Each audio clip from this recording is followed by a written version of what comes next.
tratamentos disponíveis para o bruxismo e apertamento noturno são três. O primeiro é a placa de bruxismo, que proporciona um relaxamento da musculatura e é também chamada placa miorrelaxante.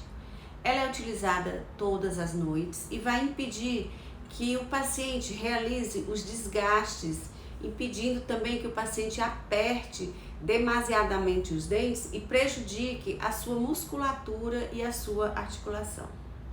Essa placa, quando bem realizada e bem adequada, ela traz um conforto muito grande e um relaxamento da musculatura muito benéfico para os pacientes que sofrem desse problema.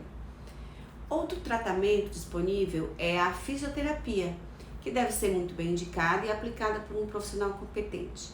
E nós usamos aqui no consultório muito a laser terapia, que promove uma modulação da resposta inflamatória e atua nos neurotransmissores responsáveis pela transmissão dos sintomas da dor, reduzindo a sintomatologia da região da face.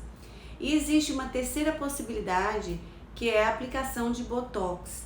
A toxina botulínica tem sido utilizada na odontologia com eficácia imensa nesse tipo de tratamento, porque os pacientes que fazem bruxismo e apertamento noturno sofrem de dores musculares e têm a musculatura da face muito espessa, muito hipertrófica, muito aumentada exatamente por praticarem esses hábitos com uma intensidade e uma frequência muito grande.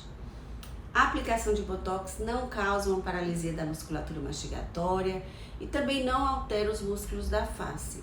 A aplicação de botox nos pontos adequados dos músculos temporal e masseter também não traz nenhuma interferência estética.